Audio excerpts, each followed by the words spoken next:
Henry and Gordon were lonely when Thomas left the yard to run his branch line. They missed him very much.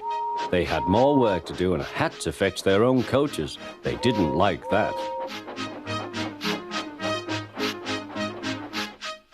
James grumbled too. "We get no rest, we get no rest," they all complained. But the coaches only laughed. "You're lazy and slack, you're lazy and slack," they answered. Altogether, the engines were causing the Fat Controller a great deal of trouble. The big stations at both ends of the line each have a turntable.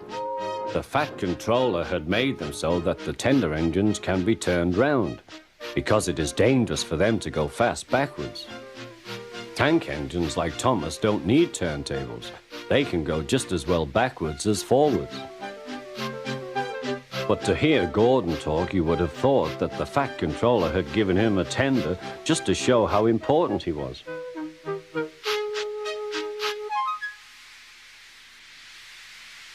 "You don't understand, little Thomas. We tender engines have a position to keep up. It doesn't matter where you go, but we are important. And for the Fat Controller to make us shunt trucks, fetch coaches, and go on some of those dirty sidings, it's not the proper thing." Thomas chuckled and went off with Annie and Clarabelle. "Disgraceful," Gordon hissed as he ran backwards to the turntable. The turntable was in a windy place close to the sea, and if he was not on it just right, he put it out of balance and made it difficult to turn. Today, Gordon was in a bad temper, and the wind was blowing fiercely. His driver tried to make him stop in the right place, but Gordon wasn't trying. The fireman tried to turn the handle, but Gordon's weight and the strong wind prevented him. "It's no good," they said at last. "Your tender upsets the balance. If you were a nice tank engine, you'd be all right. Now you'll have to pull the next train backwards." "Look," called some boys, "there's a new tank engine." "Oh, it's only Gordon back to front." "Hello," called Thomas, "playing tank engines? Sensible engine. Take my advice, scrap your tender and have a nice bunker." Gordon said nothing. Even James laughed when he saw him. "Take care," hissed Gordon, "you might stick too." "No fear," chuckled James, "I'm not so fat as you."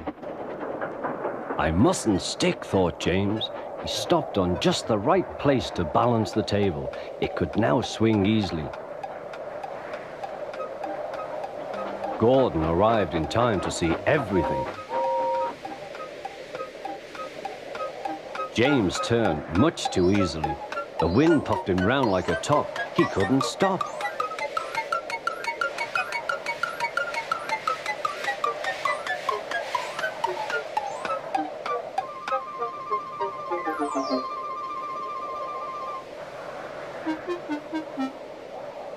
"Well, well," said Gordon, "are you playing roundabouts?" Poor James, feeling quite giddy, rolled off to the shed without a word.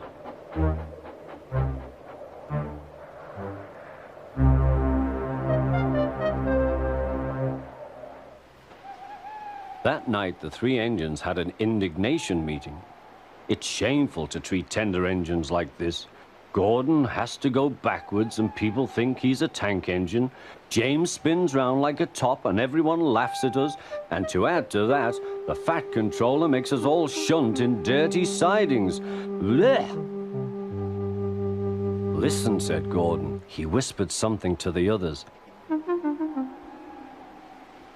"We'll do it tomorrow. The Fat Controller will look silly.